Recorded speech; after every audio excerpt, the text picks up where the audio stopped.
Welcome to Tigers Untapped, a Bluff City media podcast. Stepping up to the microphone are your hosts, Trey Lasley and TJ Willis. Now, let's get to the show.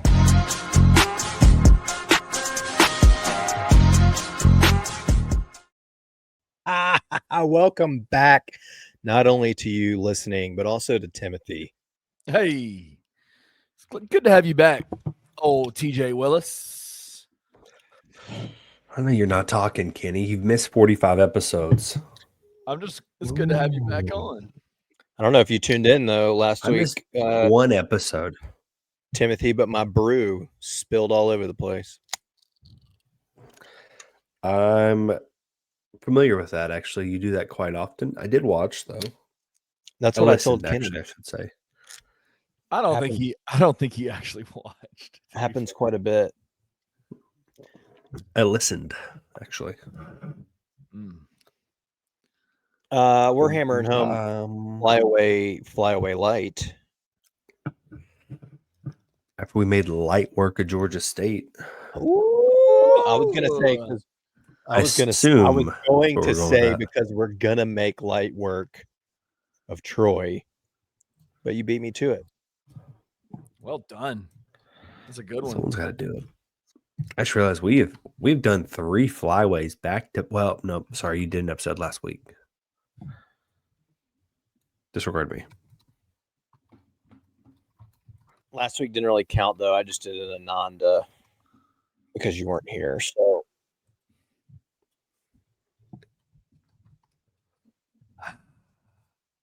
technically, you guys didn't tell me you were recording. We've done 3 in a row. Well, you'd already said you didn't want to, and that was the only time I could have done it. So I just asked Kenneth if he wanted to. It's no big deal. Wow. You sound a little congested tonight, though.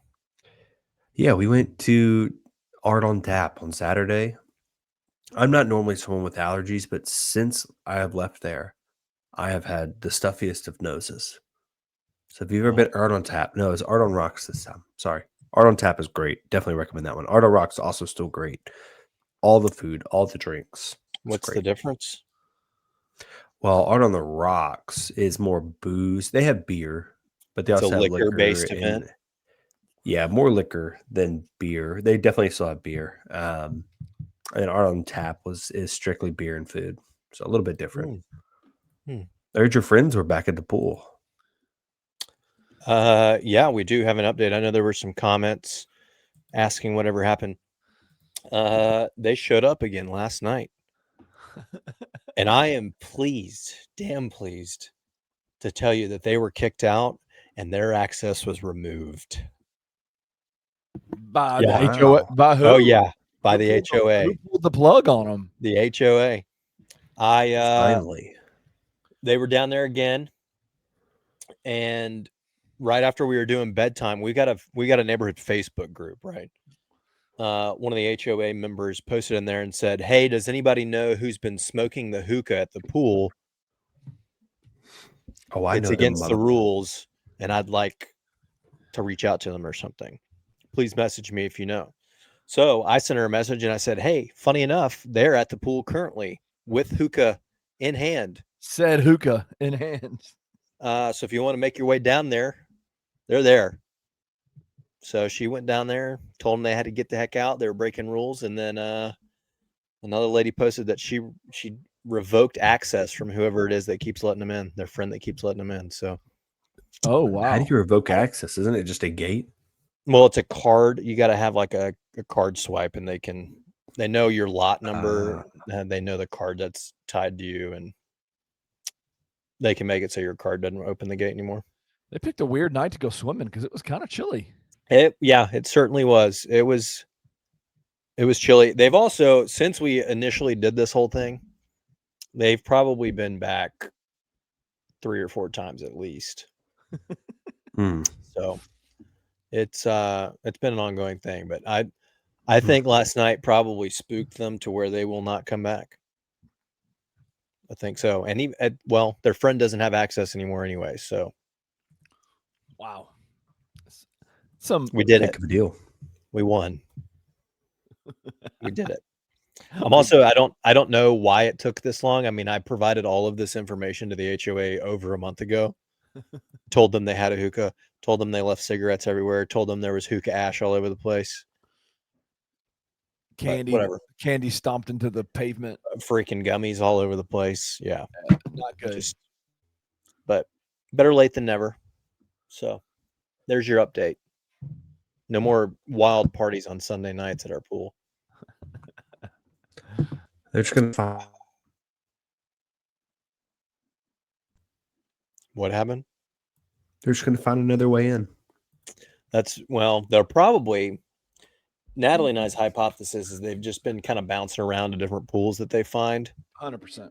until somebody kicks them out. So my hypothesis, they're probably going to go over to the Siglers now and start using their pool. But we'll see. TJ's having some internet issues. He certainly is. I'm hardwired in, so I'm trying to figure it out myself. I'm looking at it, toggling back and forth, so I'm a little confused. Got that toggle problem. All right, another victory over the weekend, besides the pool being shut down, is your Tigs are 2-0. Big W down in Atlanta, a game that I wasn't very fond of. Makeup from 2017. Was that Hurricane Milton? Hey, what do you know? Justin Jefferson finally gets a catch. Way to go. Spoilers, dude. Is that JJ actually making a completed pass? Yes. Wow. Hey, before we get into the actual game, I wanted to ask y'all, what did y'all think of what the stadium looked like that they were playing in? What did you think about it? I didn't take anything away from it. Yeah, I mean, other than the camera angle being maybe a little bit weird, it was, I don't know. I'm sure it was weird being in there, but that's the old Atlanta Braves stadium.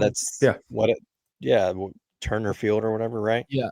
Basically, it was so trashed when Atlanta had it, when the Braves had it, that they were like, we're going to build a new spot, and they just had it empty, and they gave it to Georgia State.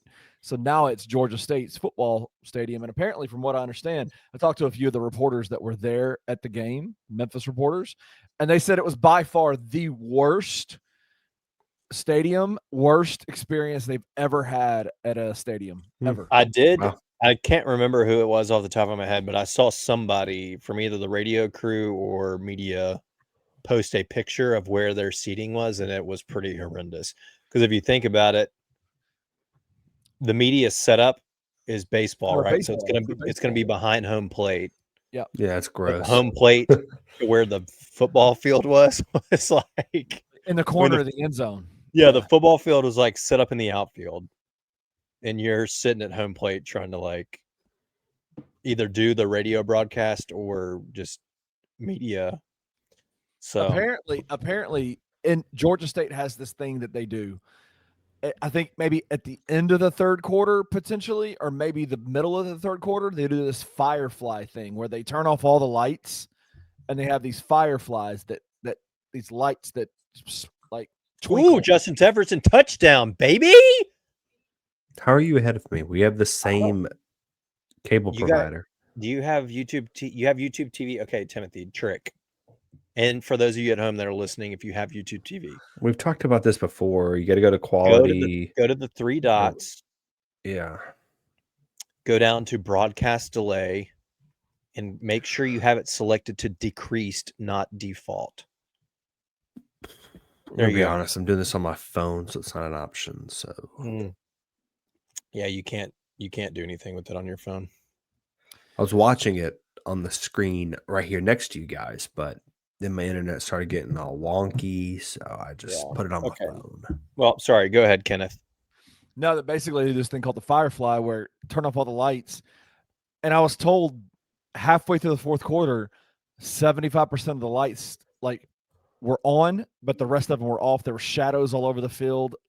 They said it was unbelievable, right? They had a drone, somebody flying a drone. Did y'all see that? Somebody flying. They didn't even know who the drone was. And I got a crazy story to tell you. So they flying a drone onto the field, and it wasn't a Memphis drone. It wasn't a Georgia State drone. It was just a drone. Somebody lived over by the stadium, threw their drone up in there. Yeah, we couldn't even start the second half I because would of say the drone. there was a half where the lights were out too. What if it was like a Walmart delivery? Somebody No. ordered. What they had to do with the lights, when the lights flickered and turned off and then turned back on? Yeah. It was because they were resetting the whole system. Like they couldn't get the lights to come back from that Firefly thing. And so they were like, let's just turn them all off and turn them on real quick and just flicker the Gross. reset the whole breaker system. Well, I'm glad they got the updated LEDs and not the old school halogen bulbs because It would take forever at Simmons it'd been Bank for those lights it'd to have come been back on. It'd have been a 45-minute delay for those things to warm back up and get to the appropriate level of brightness. As we were talking about it today Ooh. at Ryan Silverfield's press conference, one of the members of the athletic department, I was talking to him about it, and he goes, "You do know that like flying drones at the Simmons Bank Liberty Stadium is like completely outlawed?" And I was like, Oh yeah, I did Well, not know that. Did y'all know that there are snipers up there, and they have been told to like shoot a drone down? Who told you that? It doesn't sound right. I'm just saying. They're lying. Yeah, pretty much everywhere is a no-fly zone with drones these days.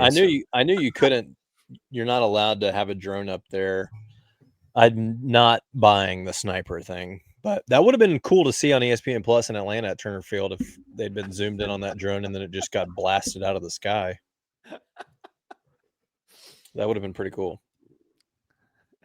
I don't know. Do you think it was Taj Rael and he was trying to steal? I guarantee you it's Taj Jeez. Rael. Guarantee. Trying to steal signals and stuff, probably. Yeah. Rough first half. Oof. Real gross. Had a lot of concerns coming out of that first half. Defense looked awful. It was very reminiscent of UTSA. I mean, they had tight ends just running up the seam wide open. It felt like every one of their pass play. Well, I mean, TJ Finley started 10 of 10. I mean, that was a real college football 26 experience where the computer quarterback they're incapable of throwing an incompletion. And then what's his name? Cameron, whatever the backup came in and looked just as good. Right. Then they took Cameron Brown out and it got. I don't know why I don't know. That's weird to me that you get hurt long enough to miss a quarter and a half, but then I don't know. That's just weird. Like maybe I could see a series, but to be out, I mean, he was out for half of the first quarter and then the entire second quarter and then came back after halftime. I don't know. But we turned it around defensively for sure second half. I mean, a lot of that I think was you really saw Ryan football, right? Ryan Silverfield football. 2 possessions, chew up all of the clock in the third quarter and score 2 touchdowns.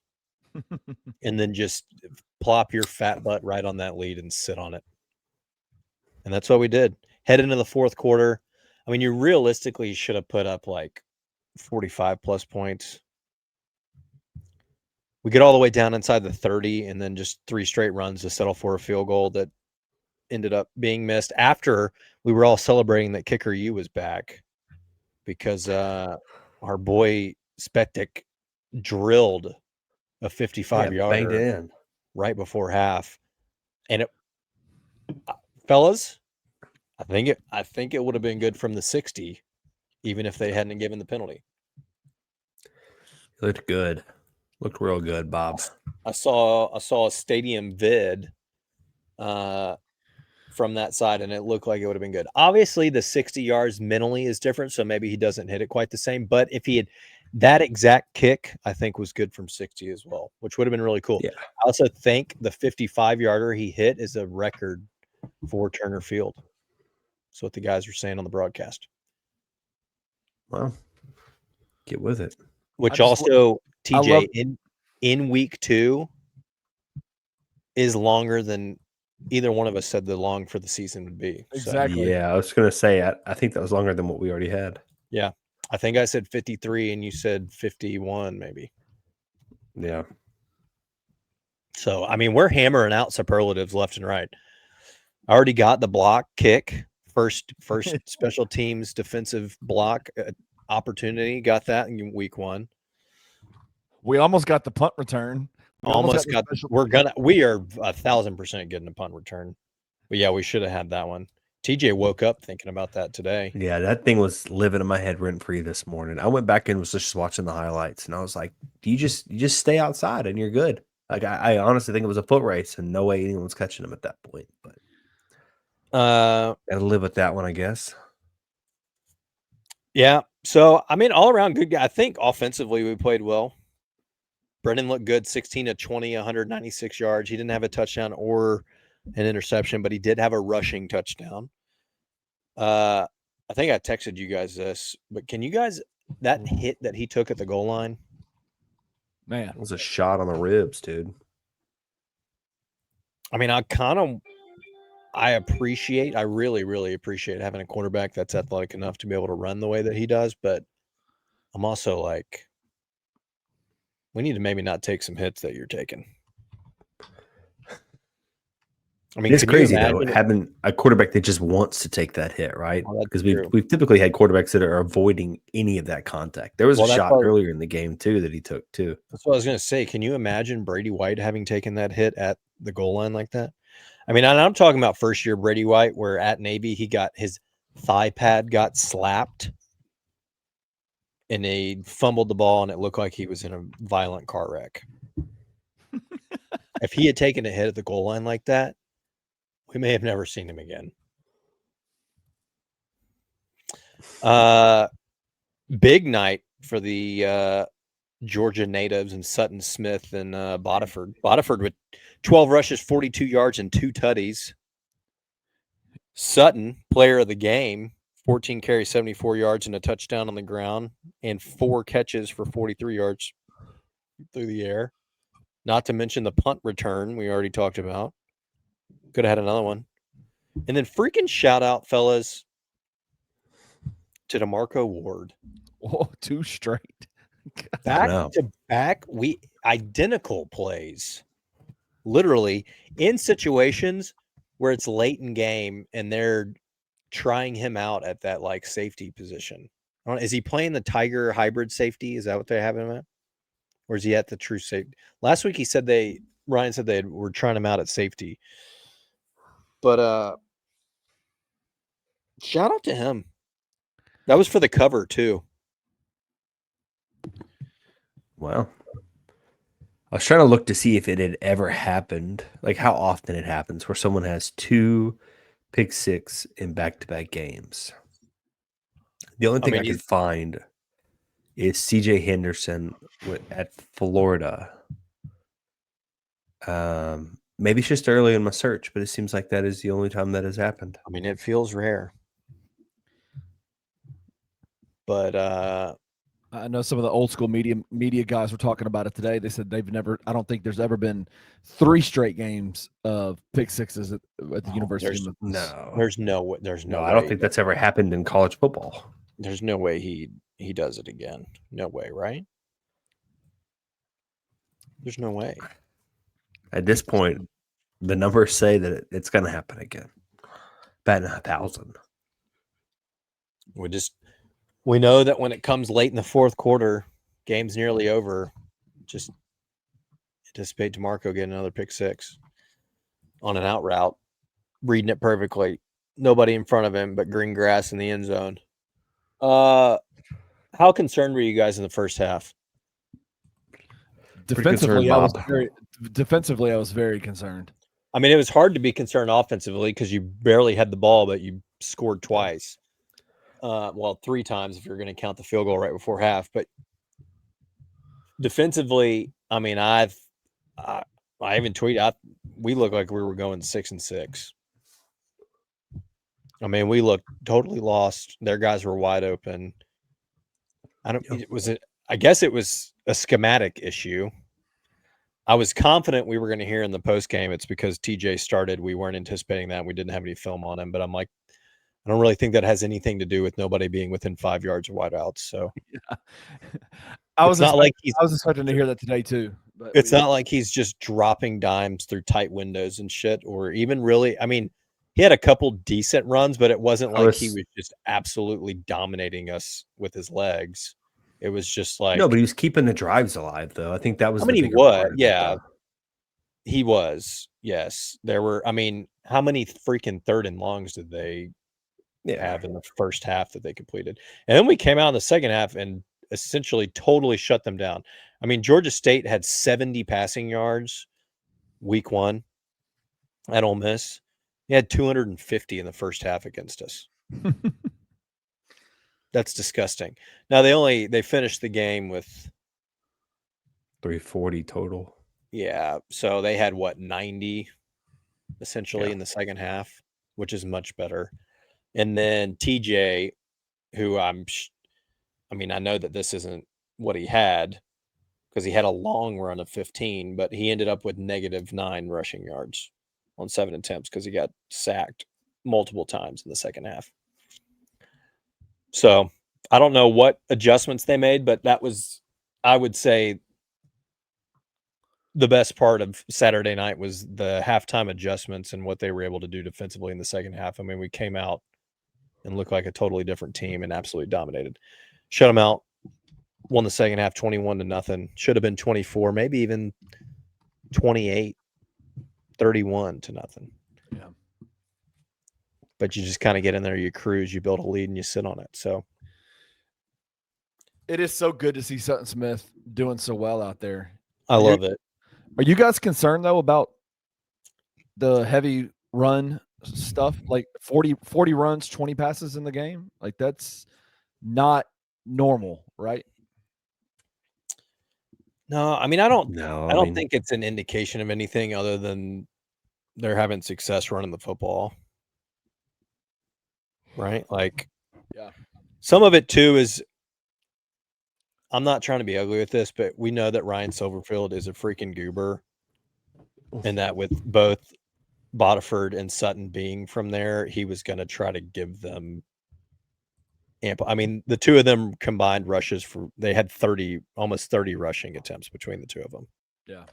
Like, I would be shocked if that happens again this week. Sutton will get his, but I'm like, he also kind of just featured McCarty because he's from the area, probably had family there. He was successful, but what's interesting too, because we talked about this, like this game was a big deal because you're in Georgia. Half your team is from Georgia. It seems like, I think it said like 20% or something like Well, that. if you listen to the broadcast, they say that. Yeah. The broadcast told Yeah, us boy, from Atlanta. it would sure feels like it sometimes if you look at that roster. But I know Silverfield said the game plan wasn't to just feed these guys because they're from Georgia, but you He's a literally gave freaking them 30 goober. carries Yeah, he's a freaking between two goober. dudes from Atlanta. He's And a we had freaking already talked goober liar. about they're getting there. They're trying to put the Georgia players in front of Georgia. It made all the sense. It was a good storyline. I get it, but Yep. I wouldn't be too concerned about it, honestly, going forward.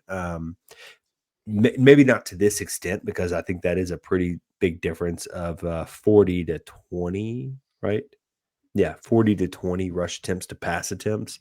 I think part of that just came with the success of the running game in the second half. And it was just like, why throw it? Yeah. If you can get away with running it. Well, how many ESPN alerts am I going to get? Some of it too is, that's how Ryan, we scored twice. Ryan's going to sit on it. He's chewing clock. Yeah. I mean, he scores 2 second half touchdowns and he's going to eat the clock up and run the football, especially when he's successful. From a wideout perspective though, TJ, do you think Jamari Hawkins is our number 1 wide receiver? It sure feels like it. It kind of feels like it. I mean, who else got more? There's obviously he got that the most connection receiving yards, right? He did, and he leads the team right now. I mean, obviously, most of those came on the very first play of the game where Brendan extended the play and then just heaved it to a wide open Jamari on the sideline, which is another benefit of having a dual threat quarterback, right? Is the ability to do that. Sure. But I don't know. I've kind of liked what I've seen out of Jamari so far. I mean, obviously, he still has the connection with Braham and they're there, but it feels like Jamari's kind of making himself number one. Should we be concerned that we still haven't really seen CJ Smith 2 weeks in? He was there. He was dressed out. He played. But he didn't. I don't think he had a catch or a target. No. No, he didn't have anything.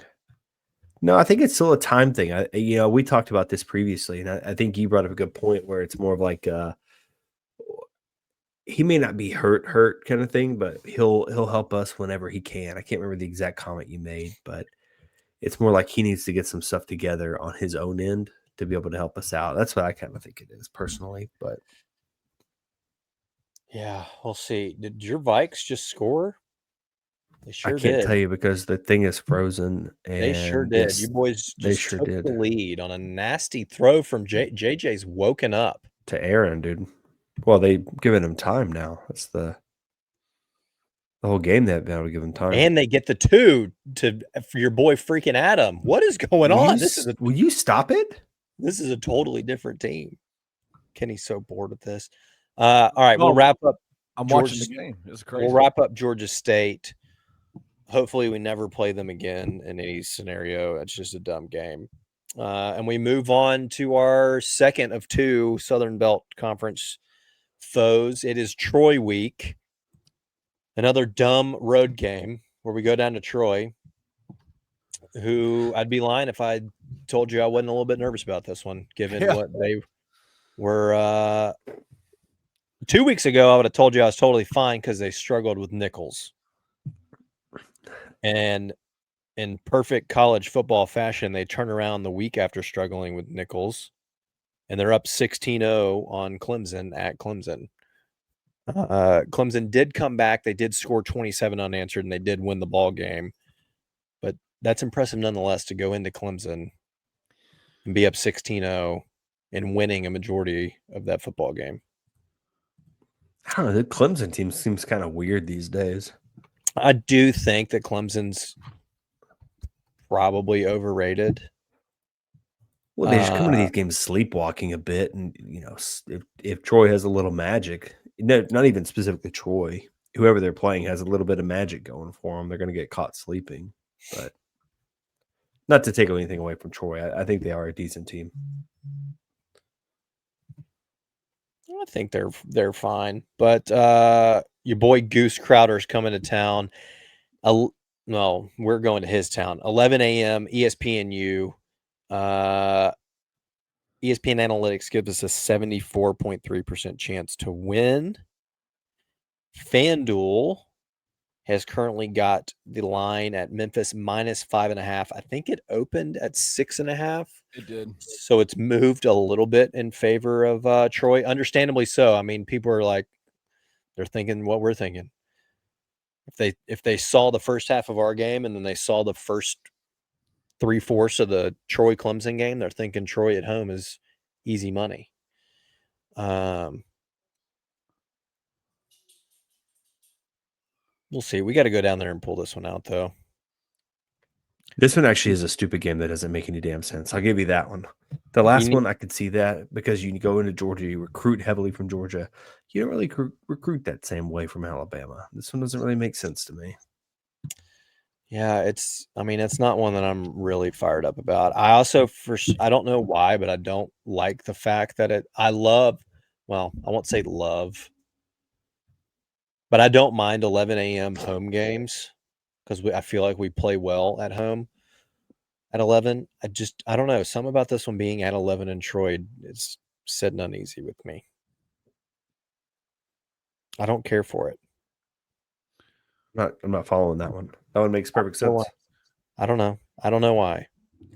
I mean, it makes me feel better that we are a morning practice team, so maybe they'll be ready to rock and roll. But something about it being at 11 in Troy, I don't know. I don't feel good. Just waking up and doing breakfast shots and then hitting the field, dude. That's what we do, baby. I don't know if that's happening.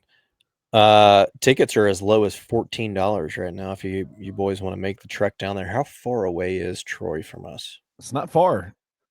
No, not far. That seems very not South true. Alabama, isn't it? Yeah. The way Ryan That's made a it very sound. relative term. Oh, maybe no. You 6 know what? hours. You know what? He was saying they were staying.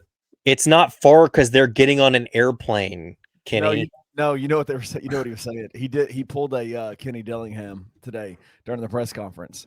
Oh, I did hear. He Yeah. talked about how they're staying about an hour outside of the city because there's no hotels. Yeah, I heard him say that. And everybody in the media room was like, "Oh." Well, at least he didn't go as far as what Kenny went a little overboard, I think, with his. I'm not sure why he did that, but anyway, But there's physically not any hotels in Troy, or there's it's just just none hard to available? have the accommodate. It's like Yeah. when anybody plays Ole Miss, they stay in Memphis. Like it's just easier to get. Yeah.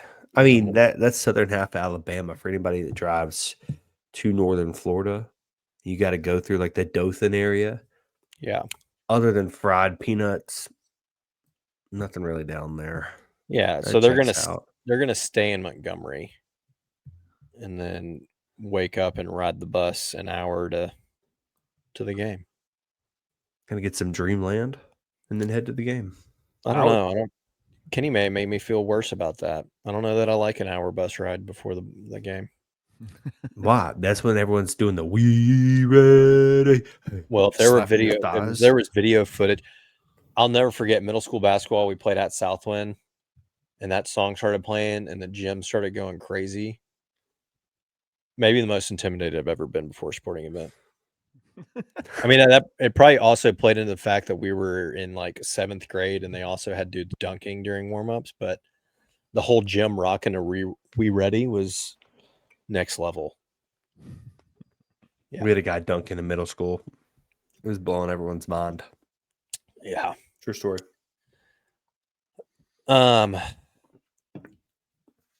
Real quick, let's do score picks. Kenny, I think you were very close last week, weren't you? Yeah, I think I picked 34-17 was my score last week for the Georgia State game. 38-16 was the final. All right. What is it? 5.5. I feel like we cover. I think we win by a touchdown. What's 5.5? I thought I The just saw line. it was much higher. I thought I saw it was higher than that. I don't know. McMurphy puts out he puts out lines every week, but supposedly it's not. I don't know what it is. Anyway, he said 9. Looking at Fanduel. But Fanduel's got it at 5.5 right now, over under a 50. Yeah, I saw it at 9 originally. And if you like the Tigs just money line, they're minus 205. Ooh. So That over feels kind of sexy. Is that weird? it does feel kind of good, especially given what we saw in the first half from our defense. And I mean, so far, I guess now that Kenny's saying it, Brendan hasn't surpassed 200 yards passing yet. But I'm also like, I just don't think we've needed He hasn't had to, to do that, really. So I just don't think we've opened it up. But I haven't had any real concerns, I don't think, from our offense. I felt pretty confident and comfortable when they get the ball. I have too. I feel like that 50. I think you're right, TJ. I think it's going to be over. I'm thinking of I was going to say 38 again, but let's say like a 42, 31 game. It's a lot of points to give up. Well, I mean, it's going to depend on what for us or for them. I'd be stunned if the Tigers just don't seem like a 42-point team right now against anybody with quality, right? Like their offense. We haven't seen that, so their offense is slow. Their offense. Slow. They haven't shown anything. Slow. They they're slow when they want to be slow. Right. That's what I'm saying. They scored in 2 plays on Saturday. They seem to be the kind of team that wants to take their time, that wants to methodically. 35-24. But I mean, they gave up 20 points to Nichols. It's true. They gave up 27 unanswered to Clemson. So I originally was going to say like a 30-24, but then I was like, that math isn't really math. And if I'm going to say over the 50 points. Did they kick 3 field goals against Clemson, or did they get a safety? Touchdown, field goal. They missed a PAT. That's a hell of a deal. And it was a pick. They got a pick 6. Yeah, this is boo-boo bottom. This Renfro dude missed a PAT, though. Is this going to be one of those weird Memphis games where everything tells us it should be like a high-scoring event, but it's really going to be one of the low-scoring ones? Yeah, and then we're saying the over. This is going to be the game that breaks our 20-point streak. We're going to win 17-14 or something. No, all right.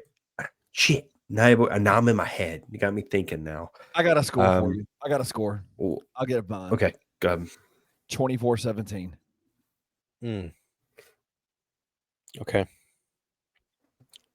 I'm going to say it is a 34. No, that doesn't feel good. I hate seeing anything that's a multiple of a 7 because I know we're going to kick field goals, especially when you can bang one out from 60 yards. You know what I mean?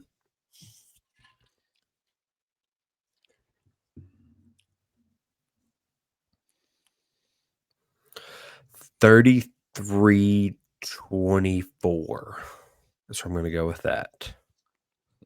Wow. Right on that 9 number that Brett put out. I'm playing so many mental games in my head. I want to lower it back down now, but I'm going to sit with it. 33-24. I'm actually going to tell you like 7 different scores. That way, when we follow up next week after the Tigers win, I'm like, oh, see, that's the score I picked. Fix your camera. That's the score I picked, and you guys can't call anything because I said like 15 different numbers, you know? Mm-hmm. That's my strategy there. Well, we'll see who's closest. Now we're getting into this Troy looking and then we're going to take a break. This is always TJ's favorite. TJ, come on, man. Get back in here. We got some good ones. That looks like Maven at the top. Freaking Roman and Jamal Medusa looking asses. The Medusa twins. Looking at. I mean, Kenny, we got another baby forehead. Bro, what is going on? What is happening? Look Stephen Catledge. Look at Peyton Higgins' big ass teeth. Oh, horse teeth looking at.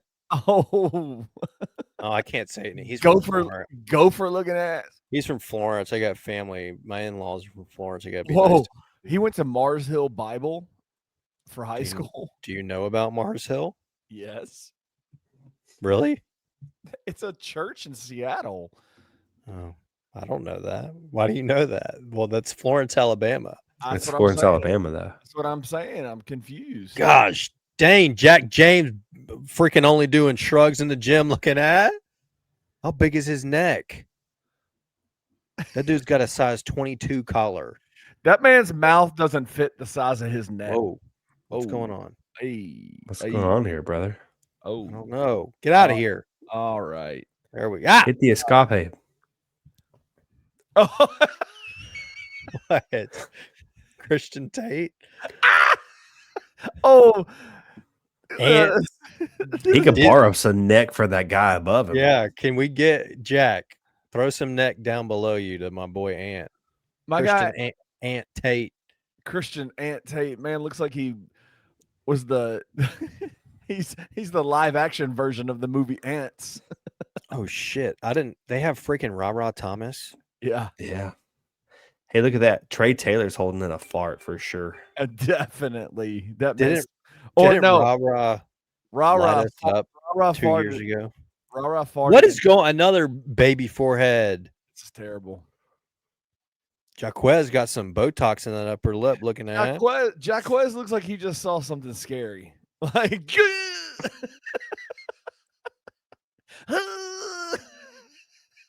Tucker needs to share some of that moose he's got with his boy Goose.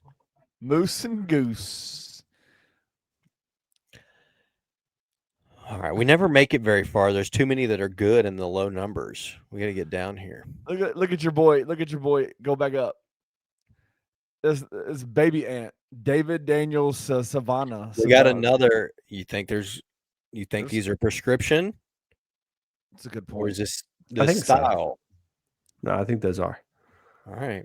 We How had do you one say- last week. How do you TJ. say that kid's name? Uwe Ale? That's a good, yeah, probably. Wow. He means business, though. Ooey does. Ooey, hit us up. Let us know if we said that right, Ooey. Uwe Shui. DJ Epps. That dude's just a straight up DJ. Got his DJ name out there. I don't know. This may be a compliment. I don't if his skin's good, but Jordan Perry looks like one of those wax figurine things. Does he not? He's got crystal clear freaking. Oh goodness, Amari. Why are you wearing your skull cap in your freaking picture, brother?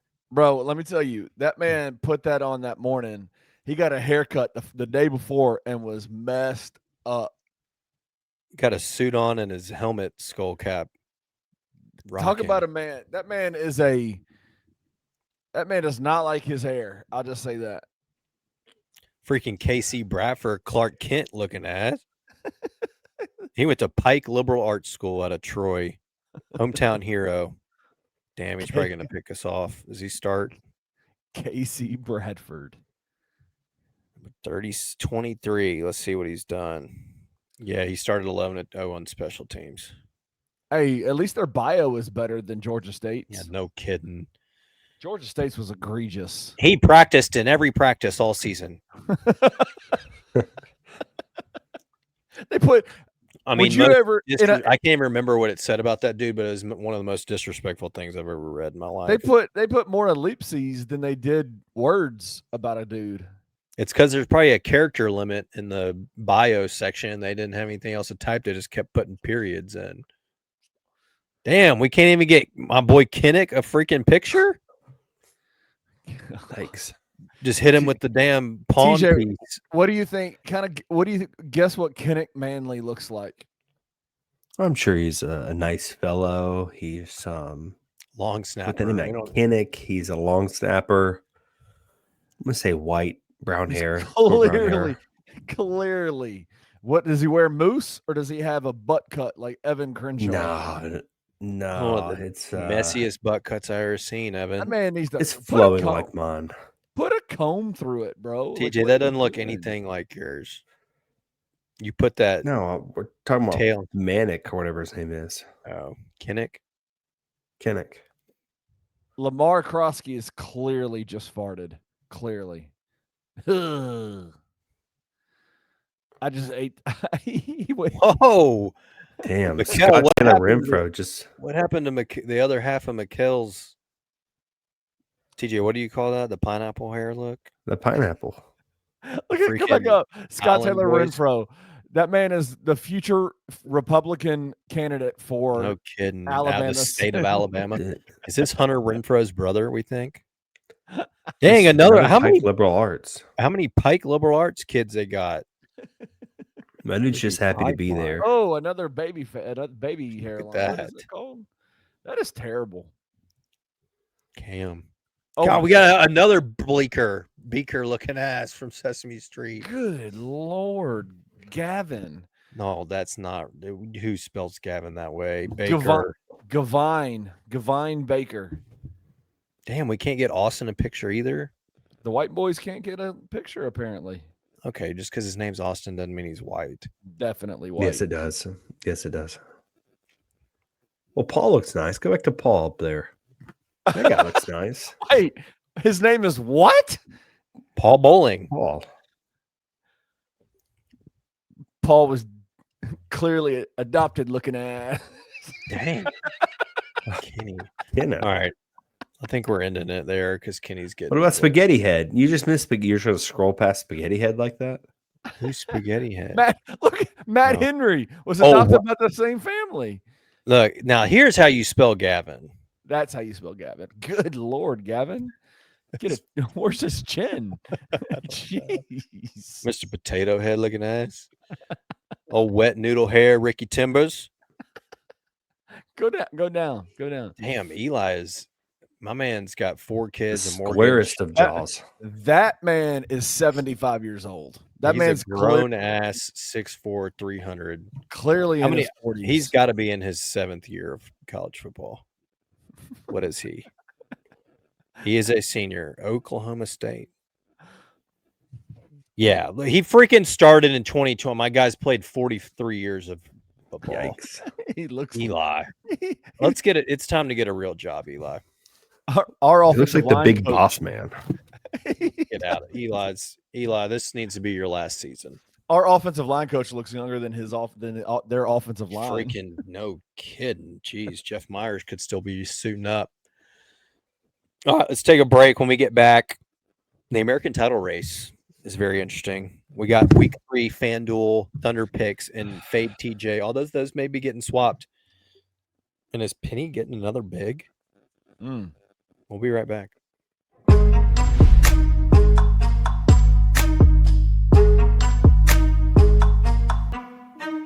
We broke up a championship team, like a championship level team.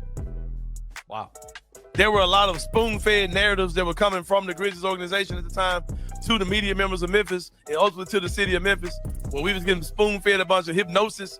In hindsight, that Rudy Gay trade was silly as hell, bro. We should not have traded that dude, bro. Yeah, you made it to the conference finals. Your team was good enough defensively and had, injuries happen to get you to the conference finals. You flat out didn't have enough points to beat those type of teams, bro. Yeah. And Rudy Gay was a 20-point per game scorer. Let me ask you this. Do you think that the way the Rudy Gay situation played out is dictating to you a little bit about how, the way we respond to Gigi Jackson right now? Yeah, we want Gigi to be good. We want Jalen Wells to be good. We want Cedric Coward to be good. It's all because of Rudy, man. We've been subconsciously chasing Rudy Gay, bro, for 10 years. You know what I mean? For real. Tune in to the Anthony Sain Show Monday through Fridays at 1 p.m. live on the Bluff City Media YouTube channel. For me, on this whole list, the wild card is Stephon Diggs. And that's why I put him on here. He's 750.5. Yes, Drake May is his quarterback, but who else is he going to throw the ball to? You talk about a guy whose eggs have been scrambled a bit. Stephon Diggs has been hurt and had some issues on and off the field here for the last couple of years. But if he can get it together and he can figure it out, he's the guy that you can get late in fantasy drafts. I hope some of y'all did. And he's a guy that can get production. Yeah, Stephon Diggs is a Joe Rogan podcast away from being Antonio Brown. 100%. That dude's wild right now. Handing out pink powder on boats to he's been on another level. But the talent is there. I'm in on the upside of Stephon Diggs, that's for sure. In the 12th round, that's insane value for a guy who has been at one point he had 4 or 5 consecutive 1,000 yards receiving seasons himself and can be absolutely electric if he can just keep his mind straight. Because right now he is cuckoo for Cocoa Puffs, as you said, Drew. Tune into the 2 Buck Sports Show with Rusty Witten and Drew Gann, Monday through Friday at 11 a.m. on the Bluff City Media YouTube channel.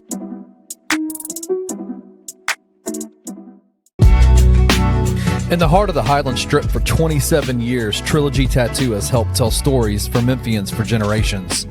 Located at 530 South Highland, Richie and his team are waiting to help you tell yours. From tattoos to piercings, your body art should be as unique as you are. Voted a Memphis Flyer top 3 tattoo shop in the city of Memphis since day one. Your story will be safe here at Trilogy Tattoo. Open 7 days a week, Monday through Saturday, 11 to 11, and 3 to 11 on Sundays. They have convenient times waiting on you. Let Trilogy Tattoo help you tell your story.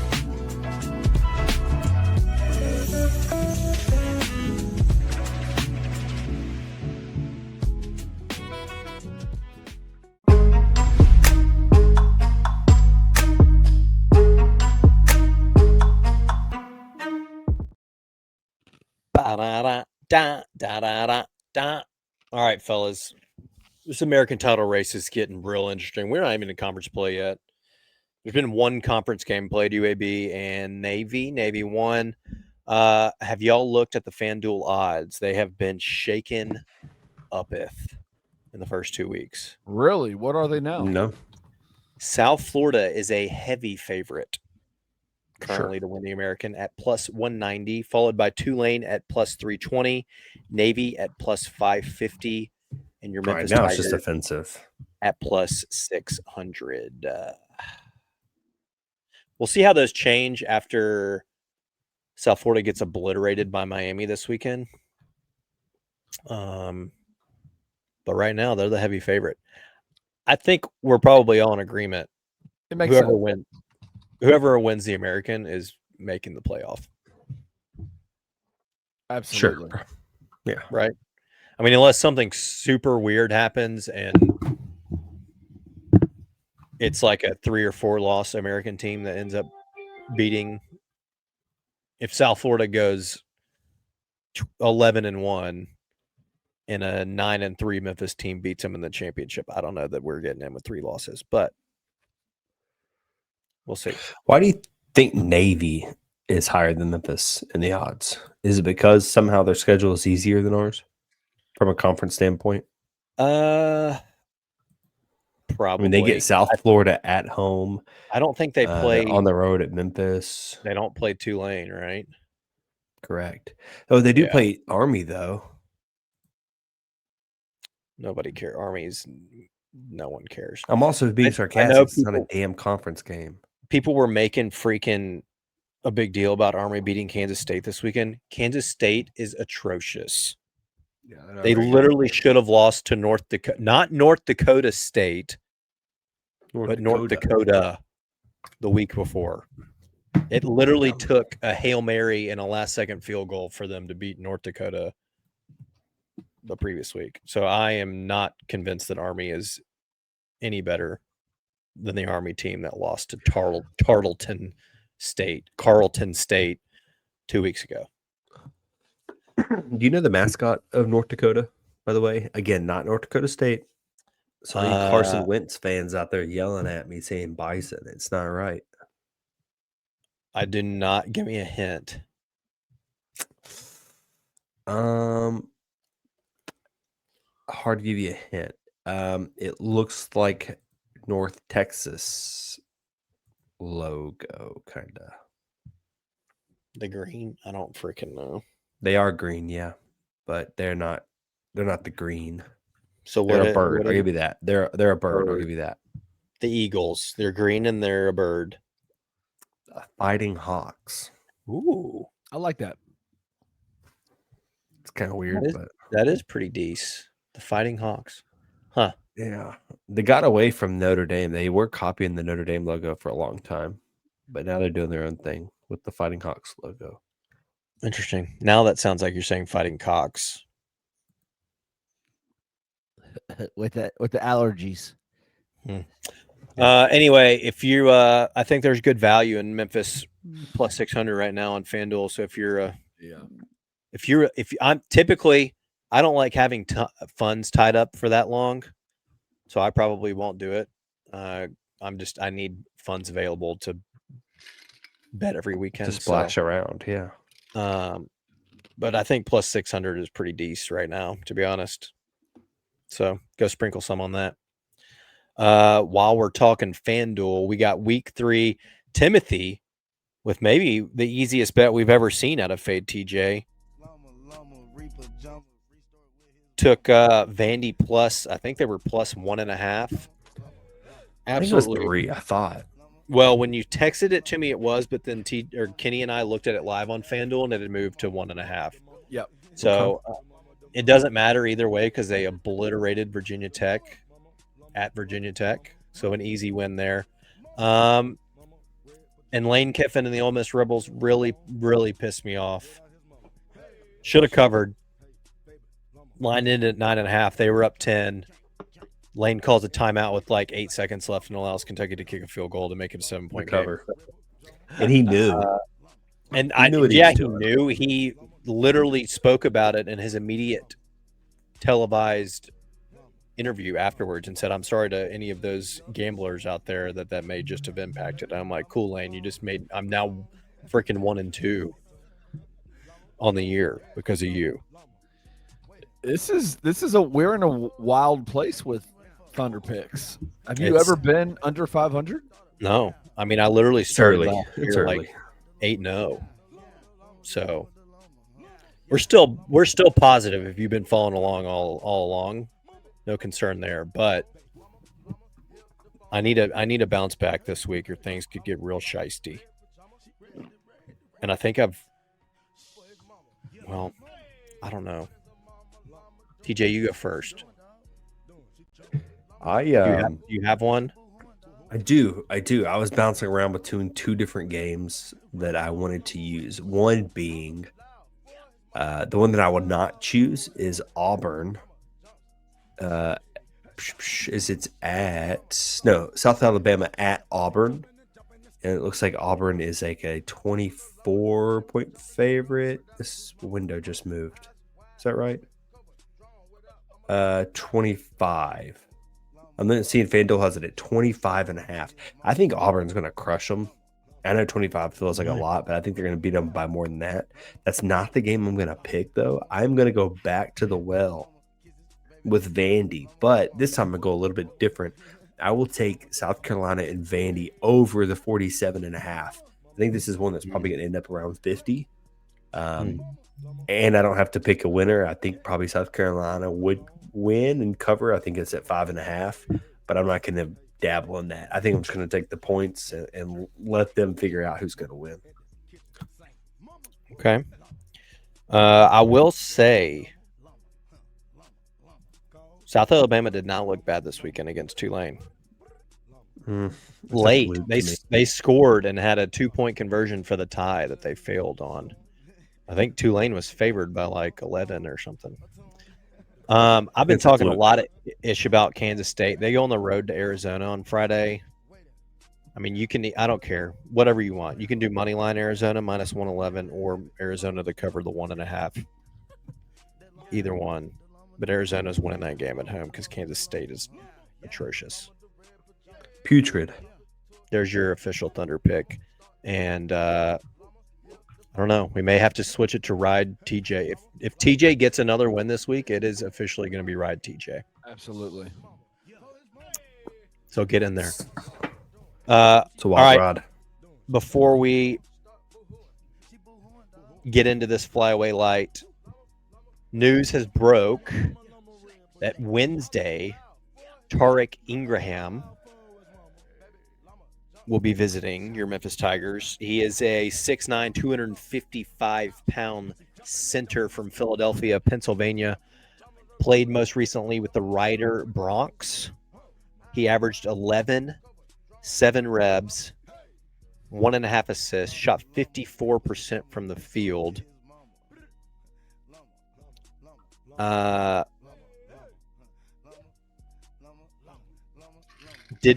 Has not attempted a 3, doesn't look like. 68.5 from the free throw line.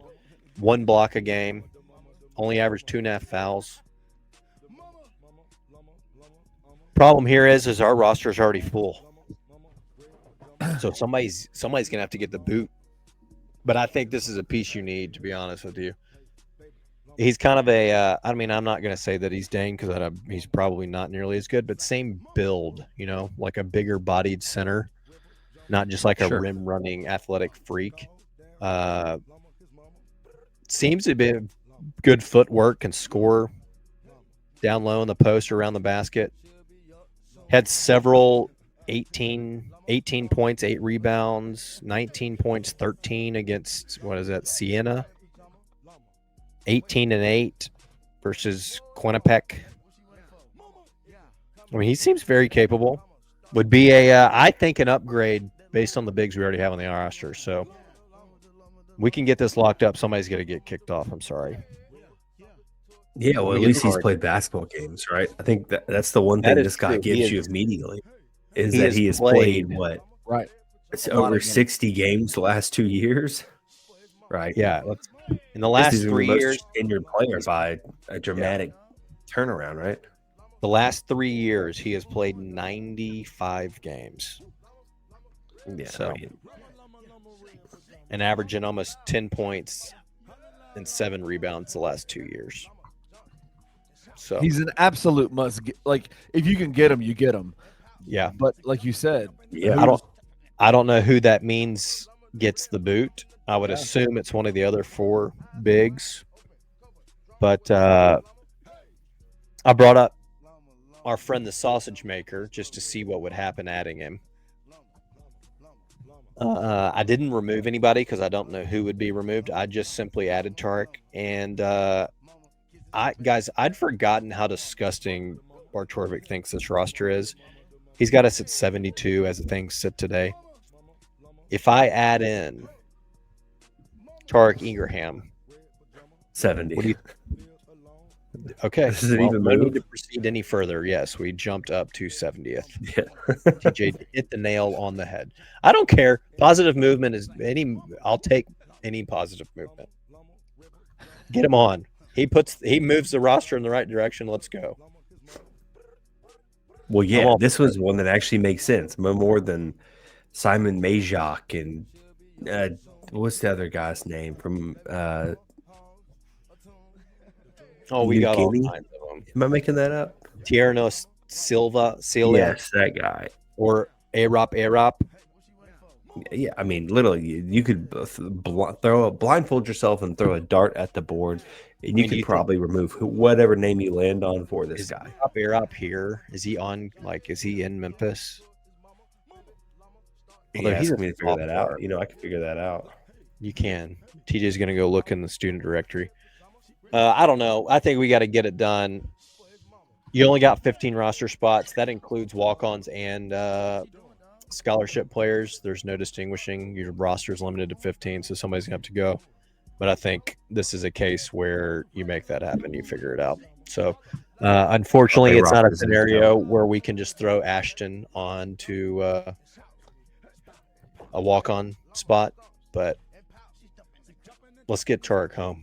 We need him. Ingraham, let's roll. Be this year's Dane, please. jeez.